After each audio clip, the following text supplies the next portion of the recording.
Bismillahirrahmanirrahim. Assalamualaikum warahmatullahi wabarakatuh.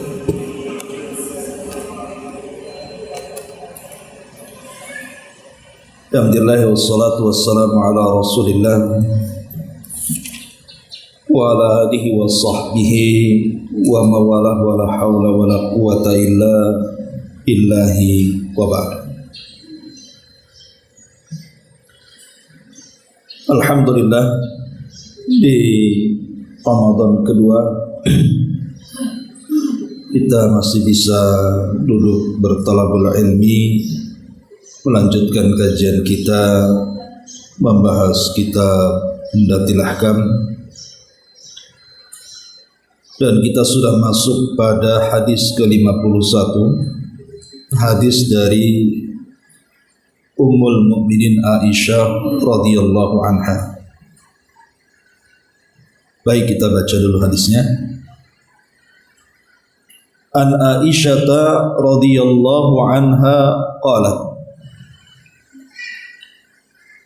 laqad kana Rasulullah sallallahu alaihi wasallam yusalli al-fajr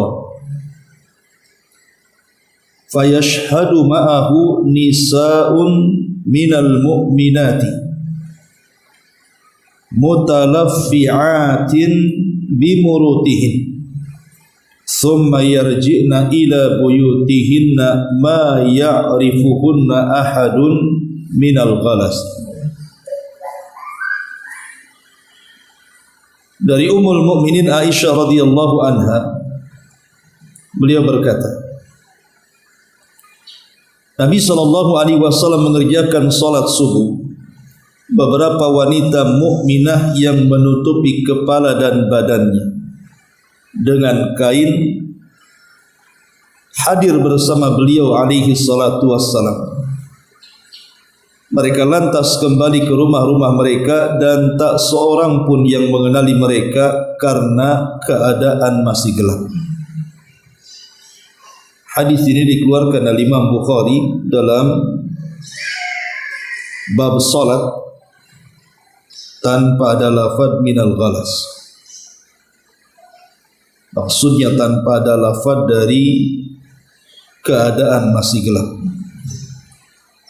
Dan disebutkan dengan perbedaan lafaz dengan hadis Muslim dalam Al-Masajid.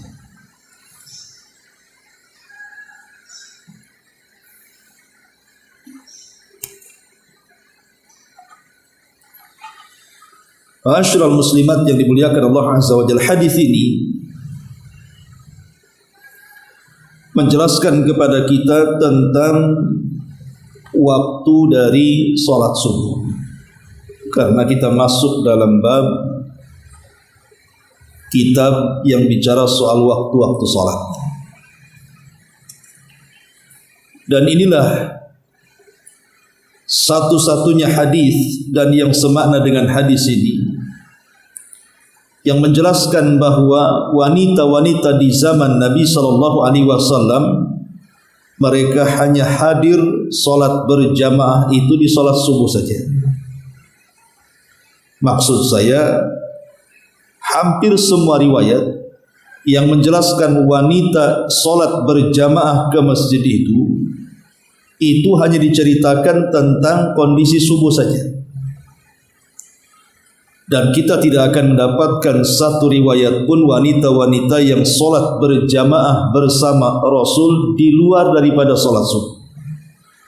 Entah maghrib, entah isya, entah zuhur, entah asar.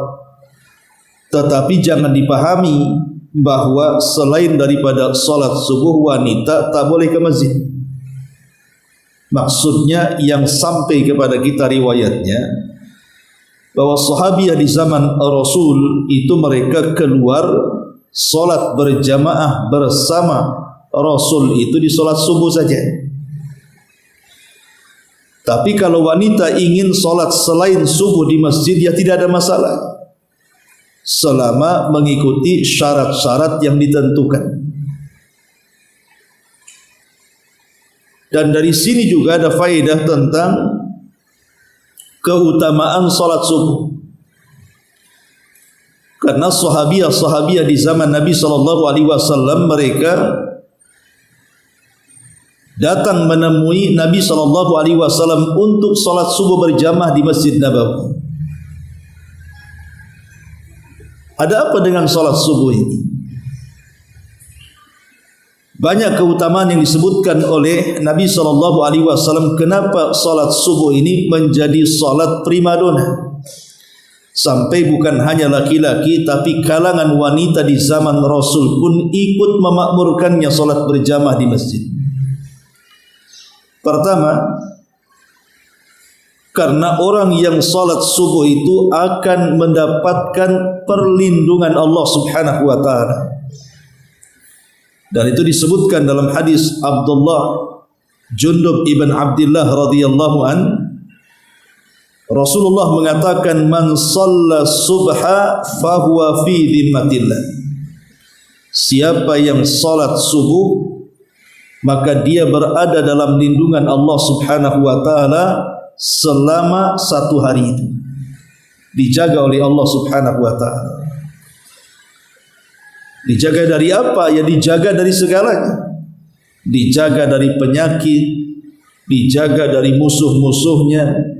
Tidak ada yang bisa menyakiti dia, menyihir dia, menjelek-jelekan dan memburuk-burukan dia, dan begitu seterusnya.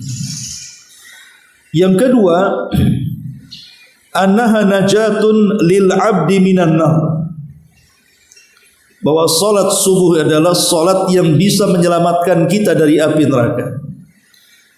Berdasarkan hadis Ammarah ibn Rubaiyah,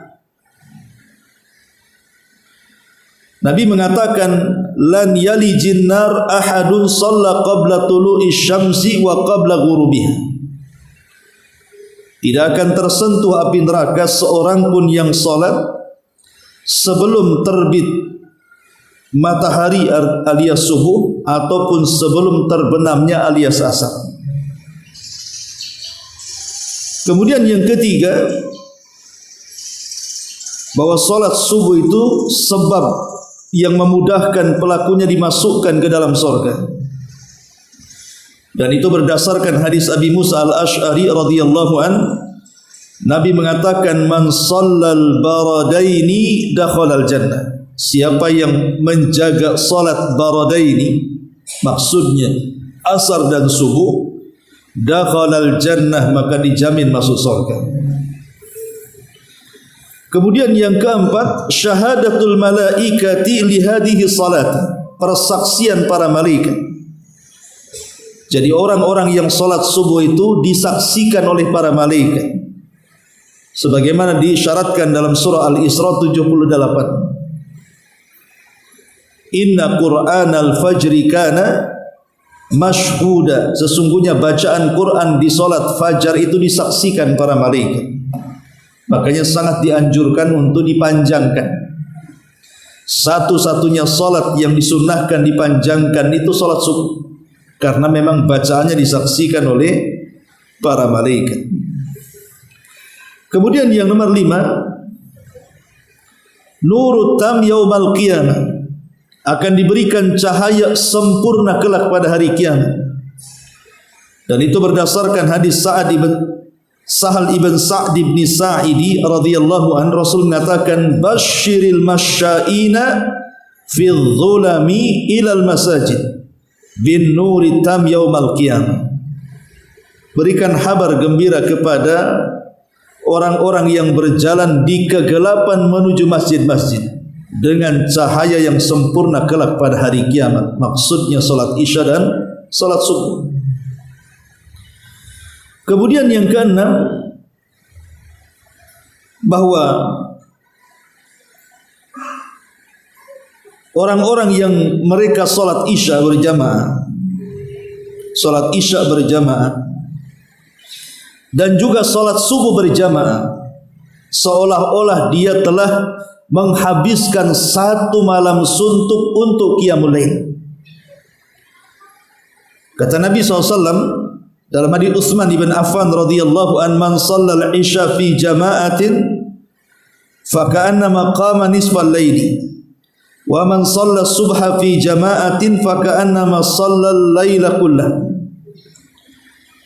Barang siapa yang salat Isya berjamaah, maka seolah-olah dia telah menghabiskan separuh malam dengan qiyamul lail. Tapi barang siapa yang salat subuh berjamaah, seolah-olah dia menghabiskan seluruh malamnya untuk qiyamul lail. Kemudian yang nomor 7, al-amnu minan nifaq. Aman dari nifaq. Orang yang menjaga salat subuh aman dari sifat kemunafikan. Dalam hadis Abu Hurairah radhiyallahu anhu, Rasul mengatakan, inna athqalas salati 'alal munafiq salatul isya'i wa salatul fajri. Sesungguhnya salat yang paling berat dilakukan orang munafik itu adalah salat isya dan salat fajar. Artinya orang yang menjaga isya dan fajar berarti dia terbebas dari sifat nifaq. Kemudian yang nomor 8, raka'atul fajri khairun minad dunya wa ma fiha. 2 rakaat fajar, maksudnya sunnahnya sebelum salat subuh, itu saja lebih baik daripada dunia dan isinya, apalagi subuhnya. Kata Nabi SAW, raka'atul fajri khairun minad dunya wa ma fiha. Bahwa 2 rakaat fajar itu lebih baik daripada dunia dan isinya. Kemudian yang nomor 9, bahwa annal muhafidh ala salatil fajri min atyabin nasi aishan wa anshatihim badanan wa an'amihim qalban. Bahwa orang yang menjaga salat subuh berjamaah, bagi laki-laki, ya tentu bagi wanita juga dianjurkan juga, walaupun tentu di rumah lebih baik, bahwa orang yang melaksanakan salat fajar tepat waktu itu termasuk sebaik-baiknya manusia dalam hidupnya. Kemudian juga manusia yang paling semangat dalam gerakan hidupnya dan manusia yang paling diberikan nikmat dalam hatinya. Ingat hadis tentang masalah setan itu mengikat tengkuk setiap anak Adam sebelum tidurnya. Apabila kemudian di pagi hari dia bangun sebelum subuh, kemudian dia berzikir kepada Allah, maka hilang satu ikatan. Apabila dia berwudu, maka dua ikatan akan hilang. Apabila dia salat, maka seluruh ikatan setan akan hilang. Ketika itu Rasul mengatakan, maka di pagi hari orang yang seperti ini akan menjadi manusia yang paling bersih hatinya dan akan memiliki tujuan hidup dalam satu harinya. Tapi kalau tidak melaksanakan subuh, maka dia terbangun dalam posisi seburuk-buruk hatinya dan akan banyak masalah yang menimpanya tanpa dia tahu dari mana masalah itu akan datang. Dan yang terakhir ini yang paling luar biasa, bahwa salat subuh itu adalah salah satu penyebab kita bisa mendapatkan nikmat Allah terbesar kelak di surga, ru'yatullahi azza wa jalla, memandang wajah Allah subhanahu wa ta'ala. Dan itu berdasarkan hadis dari Jarir al-Bajali radhiyallahu an. Jadi ketika dia bersama Nabi, kemudian Rasul melihat bulan purnama yang sangat indah. Kemudian Rasul bersabda kepada para sahabat, kalian akan melihat Rabb kalian seperti kita melihat bulan itu. Dan kalian tidak akan berdesak-desakan saat melihat Rabb kalian seperti kita melihat bulan. Kemudian di ujung hadis Rasul mengatakan, fa in istata'tum alla taghlibu ala salati qabla tulu'i syamsi wa salati qabla ghurubiha faf'alu. Kemudian Rasul mengatakan, kalau kalian sanggup, jangan terkalahkan untuk melaksanakan salat sebelum munculnya matahari, maksudnya subuh, atau sebelum tenggelamnya, maksudnya asar, maka lakukanlah. Itulah penyebab kalian akan melihat Allah kelak pada hari kiamat. Inilah 10 perkara yang menunjukkan tentang kehebatan salat subuh. Baik, kita masuk kepada hadis ini. Apa faedah hadis ini? Pertama, faedah hadis ini tentang bolehnya wanita datang ke masjid untuk melaksanakan salat jamaah bersama laki-laki selama dia aman dari fitnah. Selama dia aman dari fitnah. Yang kedua, wanita keluar hendaklah keluar dengan menutup semua auratnya. Lihat di sini, Aisyah Ummul Mukminin menjelaskan, fayashhadu ma'ahu nisa'un minal mu'minat mutalaffi'ati bimurutihin. Mutalaffi'atin bimurutihin. Beberapa wanita mukminah menutupi kepala dan badannya dengan kain. Maksudnya dengan selimut atau apa yang jelas ditutupi semua badannya. Di sini ada anjuran wanita itu hatta keluar ke masjid saja harus menutup auratnya. Bagaimana kalau seandainya keluar daripada beribadah, artinya ibu jalan ke pasar atau jalan ke mana yang tidak ada tujuan ibadah, tentu menutup aurat itu sebuah kewajiban. Jadi menggunakan hijab penutup semua badan itu sebuah kewajiban bagi wanita. Kenapa? Pertama, karena hijab itu iffatun, kata ulama, bisa menjaga kehormatan. Wanita yang berhijab itu terhormat. Tapi wanita yang tidak berhijab itu bukan wanita terhormat. Kemudian yang kedua, hijab ini taharatun, bisa mensucikan seorang wanita sehingga tidak mudah diganggu.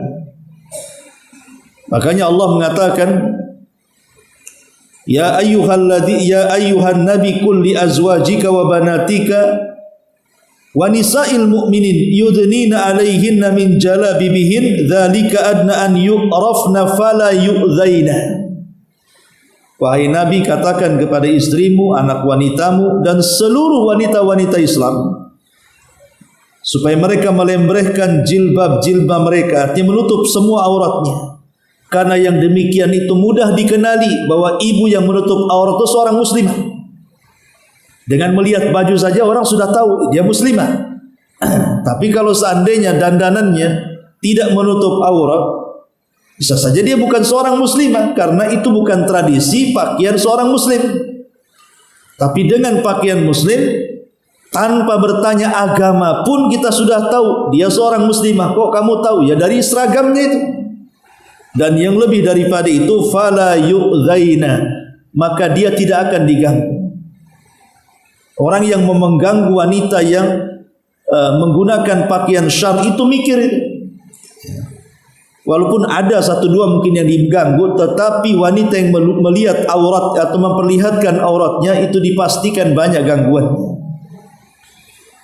Jadi hijab itu taharat. Kemudian yang ketiga, hijab itu sitrun.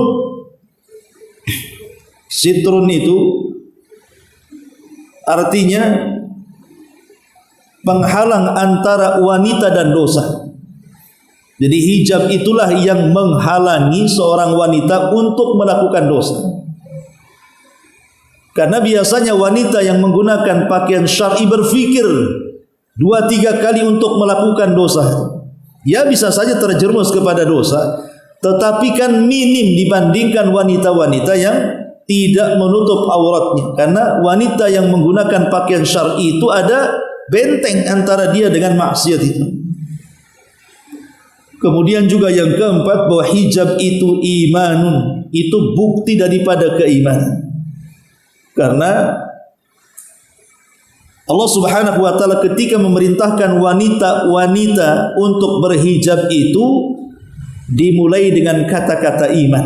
Qul lil mu'minati, katakan kepada wanita-wanita yang beriman. Berarti orang yang menggunakan hijab itu, itulah wanita yang beriman. Sebaliknya wanita-wanita tidak hijab berarti wanita-wanita yang tidak menggunakan hijab itu jauh daripada iman. Karena hijab itu adalah iman, panggilannya saja dengan iman. Dan biasanya yang kelima, hijab itu ghirah. Ghirah itu artinya menanamkan kecemburuan. Ghirah itu menanamkan kecemburuan, sehingga timbul rasa malunya.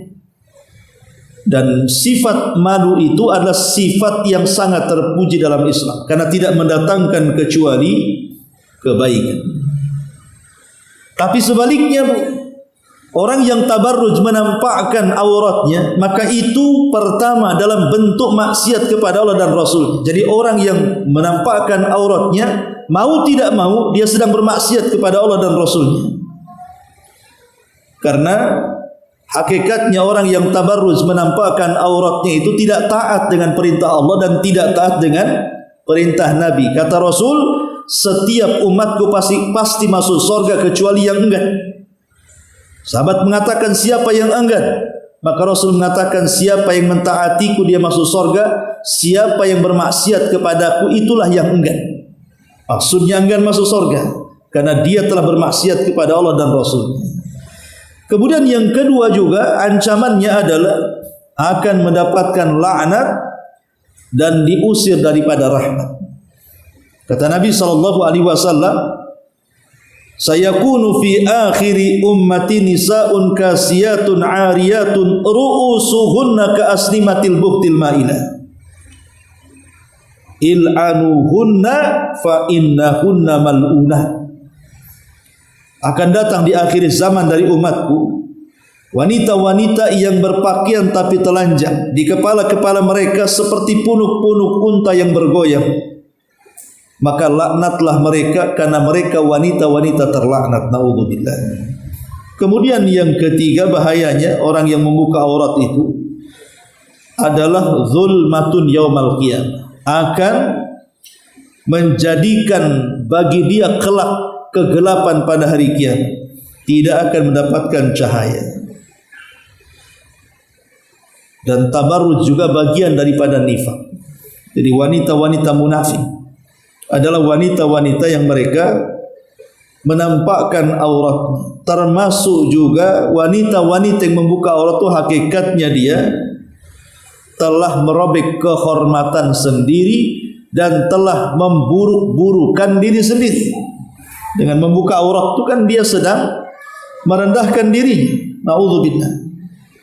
Dan hakikatnya juga orang yang menampakkan aurat itu bagian daripada perbuatan fahisyah, mengantarkan kepada zina. Wanita-wanita tabarruj itu mengantarkan kepada perbuatan fahisyah, bahkan lebih daripada itu adalah sunnatun iblisiyatun. Ulama mengatakan sunnahnya iblis. Karena gara-gara iblis menggoda Adam, akhirnya Adam terlucuti pakaiannya sehingga nampak auratnya. Itu yang dikehendaki iblis. Ketika iblis memberikan was-was kepada Adam yang sudah berpakaian dan juga Hawa yang sudah berpakaian menutup auratnya, tiba-tiba iblis dah suka. Maka merintahkan Adam dan Hawa untuk memakan buah larangan. Akhirnya makan buah larangan, maka seluruh auratnya terbuka karena Allah lucuti pakaian. Berarti sebabnya iblis. Makanya orang yang membuka aurat itu telah mengikuti sunnahnya iblisiyah. Termasuk juga thariqahnya orang-orang kafir. Karena yang membuka aurat itu mereka orang kafir. Yang membedakan kafir dengan mukminah itu, wanita kafir dengan wanita kafirah dengan wanita mukminah itu ya salah satunya di menutup aurat.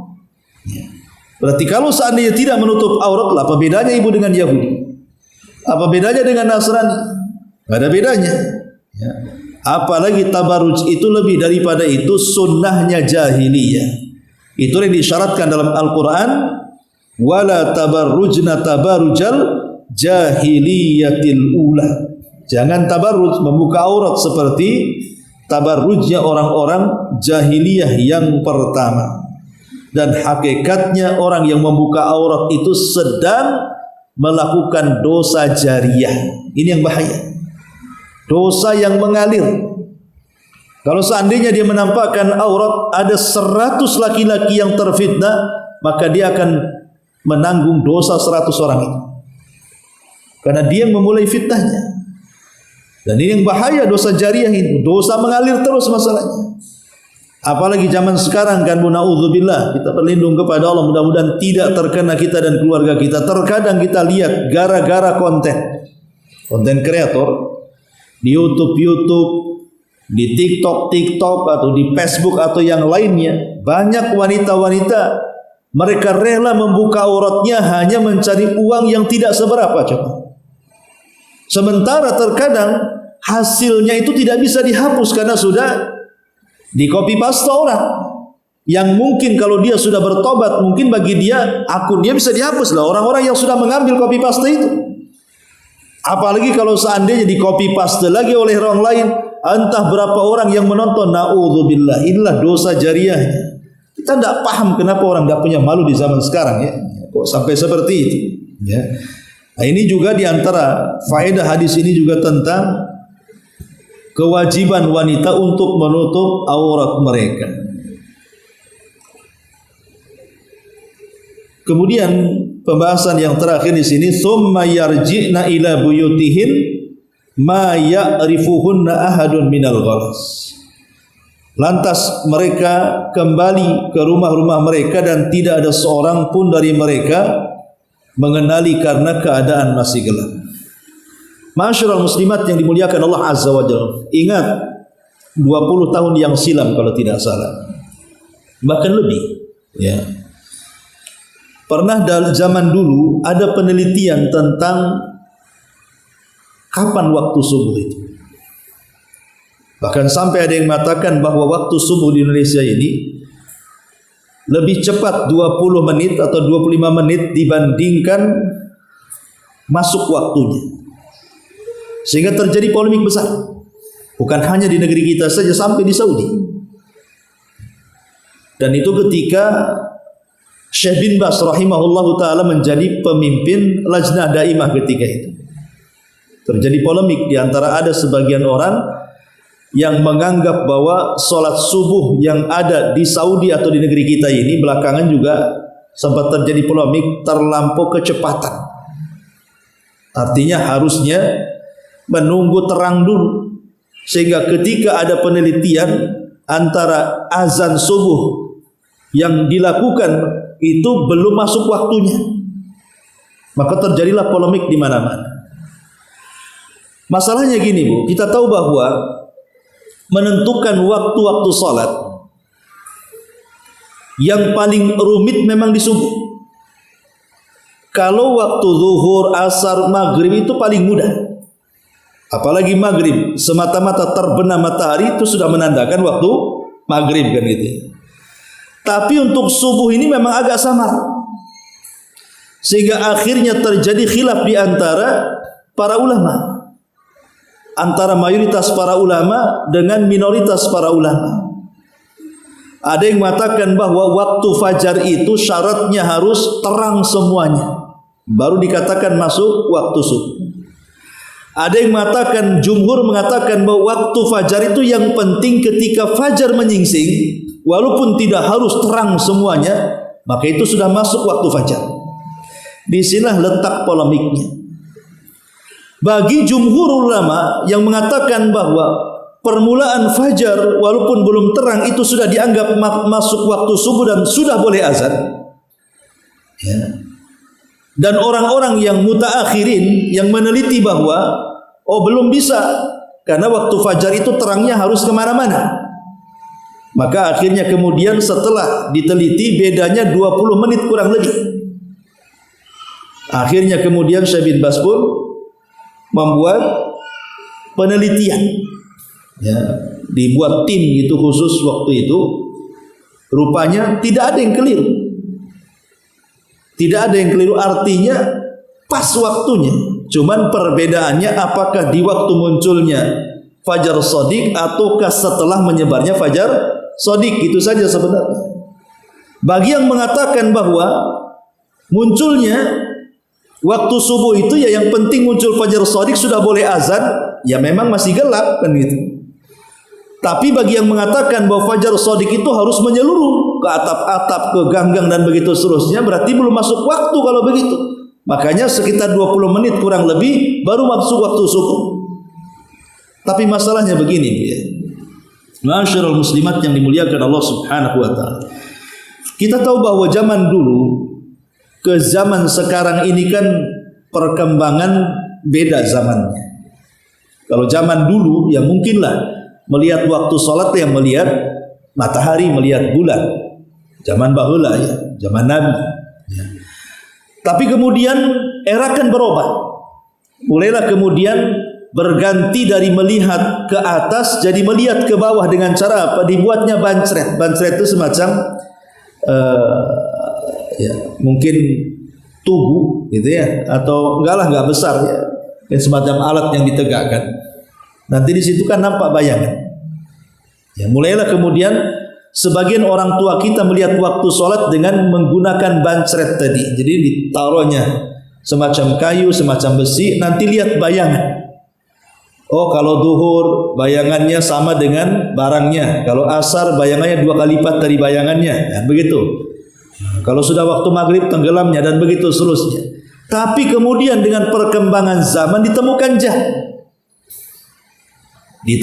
jam. Akhirnya kemudian jam inilah yang menjadi patokan sejak ditemukannya sampai hari ini untuk mempermudah waktu sholat. Dan manfaat jam ini sangat luar biasa. Ya, disebutkan oleh para ulama mutaakhirin bagaimana manfaat jam ini. Pertama, jadi manfaatnya ada jam ini mempermudah menentukan waktu sholat di tengah-tengah perkembangan teknologi yang sudah berkembang dengan banyaknya gedung yang bertingkat sehingga sulit kemudian seseorang itu melihat matahari. Dengan adanya pabrik-pabrik sehingga asap di mana-mana, terkadang asap ini pula menghalangi pandangan kita ke langit. Ya.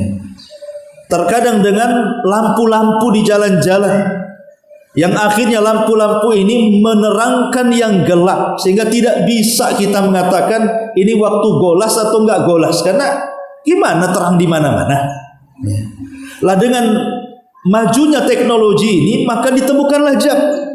Lah dari sini akhirnya negara-negara Islam baik di timur atau di baratnya mereka menggunakan jam ini sebagai patokan waktu salat. Dan masing-masing negara dengan alat canggih yang Allah anugerahkan kepada masing-masing negara akhirnya menentukanlah dengan jam ini, oh kalau zuhur jam sekian, kalau asar jam sekian, maghrib jam sekian, isya jam sekian, subuh jam sekian dan begitu seterusnya. Inilah yang kemudian menjadi polemik di waktu subuh gara-gara jam ini. Kalau yang lain tidak ada masalah, tapi khusus waktu subuh inilah yang kemudian ada yang mengatakan kecepatan karena masih gelap ya. Ada yang mengatakan sudah pas waktunya karena sudah muncul fajar shadiq. Lah polemik kembali kepada yang tadi saya jelaskan, itu karena ada perbedaan saat memahami apa makna fajar shadiq tadi. Kalau mayoritas ulama semata-mata kemudian melihat fajar shadiq saja sudah boleh waktu subuh. Tapi ada yang mengatakan oh tidak, fajar shadiq itu harus menyeluruh baru masuk waktu subuh. Tapi jumhurlah mengatakan tidak, semata-mata sudah ada fajar shadiq saja walaupun masih gelap maka sudah masuk waktu subuh sehingga tidak ada masalah. Apalagi kemudian kita tahu bahwa yang menentukan ini subuh, ini asar, ini maghrib itu adalah pemerintah. Maka sebaiknya kita lebih mengikuti pemerintah karena memang mayoritas para ulama tidak ada yang mengingkari tentang soal waktu-waktu sholat. Kebanyakan ulama, maksudnya mutaakhirin, tidak banyak mengingkari tentang waktu-waktu sholat yang ditentukan dengan pemerintah. Baik pemerintah yang ada di Saudi atau pemerintah yang ada di negeri kita, kan tidak ada. Hanya beberapa gelintir yang kemudian mereka datang, berusaha kemudian melakukan penelitian, kemudian mengatakan bahwa jam waktu subuh yang ditentukan pemerintah belum masuk. Akhirnya kemudian harus ditambah sekitar 20 sampai 25 menit lagi. Ya, wallahu alam, ya kalau mungkin dilakukan di pondok-pondok pesantren ya mungkin bisa. Ya, mungkin nunggu waktu terang gitu ya. Karena kan anak-anak santri bisa disetel oleh pesantren. Tapi kalau untuk masyarakat kan sulit. Nanti ada 2 jamaah jadinya. Nanti akan terjadi perselisihan di tengah-tengah masyarakat. Maka sebaiknya hal yang sudah disepakati pemerintah itu lebih diutamakan dibandingkan menyelisih supaya tidak terjadi perpecahan. Karena fatwa ulama pun walaupun masih gelap, yang penting sudah muncul fajar shadiq, itu sudah dianggap sah, dan itu Rasulullah mengatakan seperti itu. Sehingga tidak perlu jadi polemik lagi. Karena ini sempat jadi polemik juga di negeri kita soal waktu sholat subuh itu. Wallahu alam, ini diantara faedah dari hadis 51. Taib, sampai di sini saja. Sebelum saya tutup, silakan kalau ada yang bertanya. Nggak ada, kita tutup. Subhanakallahumma bihamdika asyhadu an la ilaha illa anta astaghfiruka wa atubu ilaik. Allahu ta'ala alam.